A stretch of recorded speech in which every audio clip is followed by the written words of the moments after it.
อาตมาบ้านมาโจรวมก็นึกคืนทาอายุชโมลูกเนี่ยมาจ้าได้เมียนสเทียเจตนาสร้างวัดเนี่ยยมหมดละคือมนชายเลี้ยงวนารามเนี่ยชโมเนี่ยก็สร้างพระธรรมสำลังมือตะเวงง่ายสมัยได้พระสัมมาสัมพุทธกวางเนาน้องเมียนตาเจนชโมตาเจนเจตปนพระอิพตาเจนกัดเวทวายแต่พระสัมมาสัมพุทธให้เนี่ยได้ก่อสร้างวัดนั่นคืออนาถบัณฑิกะสายไทยเวปีเนี่ยอย่างมันเนี่ยทวายได้ให้มันเนี่ยที่เนี่ยก่อสร้างบ้านเมียนชโมทวัดเจตปนโยชโมมาจากใดนะมันได้ชโมวัดก็เจตปนสร้างวัดนั่งทวายโดยอนาถบัณฑิกะสายไทยเวปีทวายได้มาจากชโมตาเจนวันนั่นคือวันปริได้ระบาดเจตฝ่ายเจ้าบ้านอนาถเป็นในการใส่ไทยเกิดสร้างวันฝ่ายชโมเชียบด้านมาสัตย์ไงขนมประโสดโดยเชียเมืองกวนละโสดก็ได้ละโสดชาติไหนชาติเช่นดามเอวเมสตังถ้าโสดในชโมเมืองกวนละโสดย่อมานอนบานสลับอย่างในท่าสมัยมวยเปรตอเมนประเภทตรองกวงนวัดเชตปนเชียอารามระบ้านาตเบนิกะใส่ไทยสร้างถวายอาตมาโยลเคยอย่างจังบ้านเชียอ้อยดะชมัววัดมนชายเลี้ยงวนารามให้นาสระเยิงนี่ก็เมียนวัดเปรียพรมเรือนชมัวดามวัดตะปุ่มใหญ่รัตเตพอดาแล้วก็แก่ดะวัดเปรียพรมเรือนช่างปัดชมัวมาจากใดเพราะตาปุ่มใหญ่แล้วก็ประเกณฑ์ใดน้องมอประสองสร้างวัดประพรมรัตน์วัดตาปุ่มใหญ่รัตเต้ประเดี๋ยวชมตาปุ่มปนชมใหญ่รัตวัดตาปุ่มใหญ่รัตอะไรได้วัดมณีสวรรค์ได้หาวัดกองมอยได้ระบาดตากว้างใหญ่มอยเต้ก็เวประเกณฑ์สั่งไอ้สั่งเยอะแค่ไหนแต่สุดท้ายดมณีสวรรค์เนี่ยต้องจังปัดชมดาวอันนึงอ่อนละอ่อแต่อันนึงจังบัดชโมเนี่ยก่อสร้างเนี่ยเมียสเตเจตนาอาศัยในมาธรรมะอ้อยละทวัดมนชายเลี้ยงเวนารามเนี่ยอ้อยเมียนชโมลูกเนี่ยก่อสร้างเจตนาเพราะมันเงี้ยแต่นโยมเย็น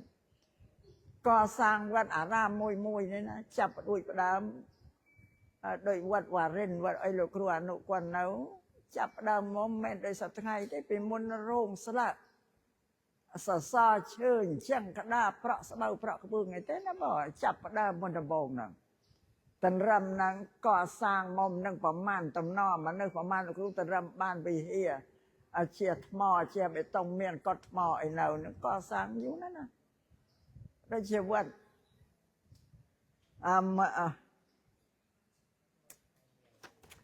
วันมันชายเลี้ยงบรรณารามเนี่ยจับดามก่อสร้างทำไมต่างออกไม่ได้เอาได้แต่เตะได้บ้านเชียงใบตาให้เราทม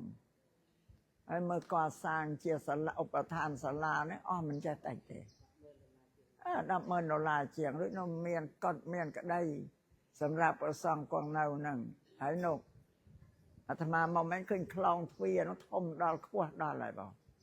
สร้างขั้วจะเตรียมตรายกับไอ้ไงกับเอาเวทีไงกระร้อยเมียนปิดทีไอ้ที่ให้บอสโมกุเตอร์ไอ้สลาจะละออกยังมันบ้าหนึ่งปัญหาคลองเฟียนั่นเองบางอาตมาเคยการก่อสร้างน้องปิงจัดเราจับมันเติมนี่บรรณาการก่อสร้างนั่นคือลูกเนี่ยมาจากสเทียลูกเมียนสเทียมุ่งมุ่นปกนองการก่อสร้างวัดอารามนี่แหละ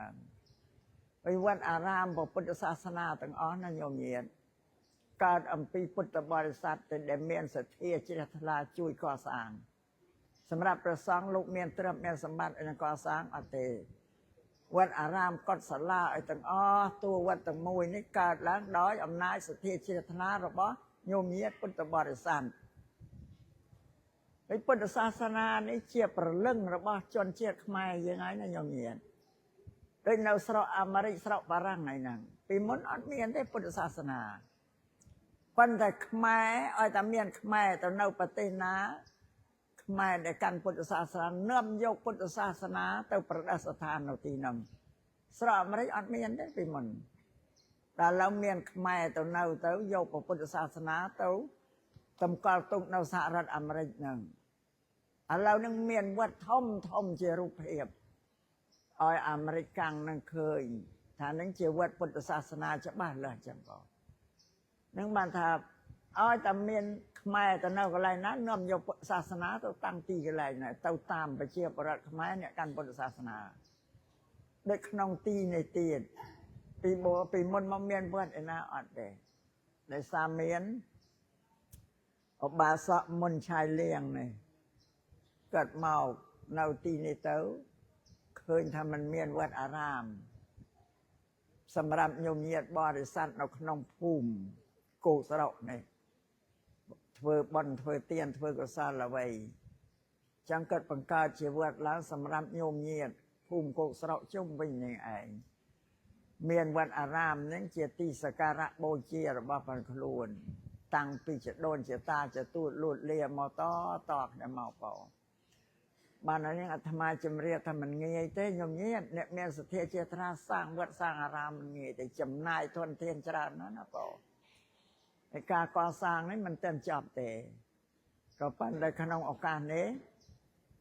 គឺថាលោកអ្នកម្ចាស់ទានលោកនឹងវេដី3ហិកតានឹងប្រគេនថែមប្រគេនដល់ព្រះសង្ឃហើយនឹងឧបឋានសាលានេះត្រូវវេប្រគេនដល់ព្រះសង្ឃជាកម្មសិទ្ធិរបស់ព្រះសង្ឃបើញោមមិនបានទាន់វេប្រគេនលោកទេលោកក៏នៅថែរក្សាដែលថាវាមិនពេញសិទ្ធិអញ្ចឹងញោមញាតនៅជាសម្បត្តិរបស់ញោមញាតហើយតែល្វីប្រគេនដល់សង្ឃហើយពាក្យថាសង្ឃហ្នឹងមិនមែនលោកគ្រូដែលនៅសងៃនេះគេហៅសង្ឃទេពាក្យថាសង្ឃប្រែថាវងថាពួកថាក្រុមមានច្រើនណាស់បង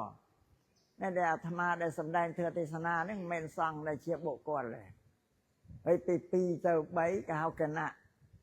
ពី4ឡើងទៅបានគេហៅសង្ឃវងពាក្យថាសង្ឃប្រែថាវងថាពួកថាក្រុមអានេះសូមឲ្យញោមញាតយល់អញ្ចឹងបងដោយញោមញាតពុទ្ធបរិស័ទដែលជ្រះថ្លាក្នុងពុទ្ធសាសនាមិនមែនជ្រះថ្លាក្នុងបុគ្គលទេត្រូវជ្រះថ្លាក្នុងព្រះសង្ឃគឺវងព្រះសង្ឃនៅក្នុងវត្តឯប្រមាណអង្គយើងជ្រះថ្លាទាំងអស់រំអានទាំងអស់ព្រោះថាក្នុងវត្តវាមានមេវត្តមានគ្រូសូត្រឆ្វេងស្ដាំចិត្តបន្តហ្នឹងភិក្ខុសាមណេរជាបរិស័ទគេចាត់ថាវងសង្ឃទាំងអស់ត្រូវញោមជ្រះថ្លានៅក្នុងពុទ្ធសាសនា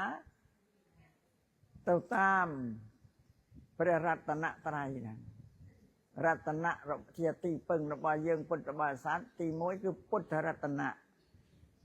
ទី2ធម្មរតនៈទី3សង្ឃរតនៈទាំង3ជារតនៈដ៏ប្រសើរជាមូលដ្ឋានជាគ្រឹះជារឿងនៃពុទ្ធសាសនាសត្វមនុស្សទាំងអស់ញោមញាតអត់មានតាកតងនឹងទេវតាប្អិនប្រព្រំណាទេរតនៈរបស់យើងហ្នឹងព្រះពុទ្ធជាមនុស្សព្រះធម៌ជាទ្រឹស្ដីជាមេគាដែលព្រះអង្គសម្ដែងទុកឲ្យយើងបដិបត្តិតាមព្រះធម៌ហ្នឹងព្រោះយើងសំណាងណាញោមញាតពិតមែនតែមិនបានកើតកាន់ប្រពន្ធមែនតែព្រះធម៌របស់ព្រះអង្គនៅអត់ទាន់បាត់ទៅណាទេនៅក្នុងគម្ពីរបត្រៃបិដកទាំងអស់គឺសិលសមាធិបញ្ញាជាអរិយមគ្គហ្នឹងបងជាផ្លូវដ៏ប្រសើរសម្រាប់ញោមញាតនឹងបដិបត្តិដើម្បីរំដោះខ្លួនចេញពីទុក្ខបានគឺព្រះធម៌ហ្នឹងឯងយើងកើតមិនទាន់ប្រពន្ធមែនតែសំណាងគឺពាក្យទូលមានព្រានបដៅរបស់ព្រះអង្គពងនៅអត់ទាន់បាត់ដំណាទេហើយព្រះសង្ឃក៏ជាមនុស្សដូចតែគ្នាញោមញាតព្រះសង្ឃមានទីពូមួយហៅថាអរិយសង្ឃគឺព្រះសង្ឃសាវកដែលលោកកំចាត់កិលេសអស់ហើយអត់មានកិលេសទេ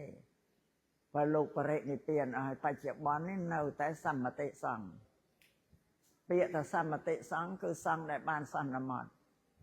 លោកមិនទាន់អស់កិលេសទេកិលេសនៅពេញតែខ្លួនដូចតែគ្នាមានលោភៈទោសៈមោហៈដូចតែញោមយ៉ាងឯងប៉ុន្តែលោកបដិញ្ញាថាទៅបួសជាបព្វជិតពុទ្ធសាសនាលោកសិក្សារៀនសូត្រព្រះបរិយត្តិធម៌បត្រៃបិដកហើយលោកអប់រំបន្ទុំកាយវាចាចិត្តរបស់ពលលោកផងលោកឆ្លៀតឱកាសសម្ដែងធម៌ប្រាប់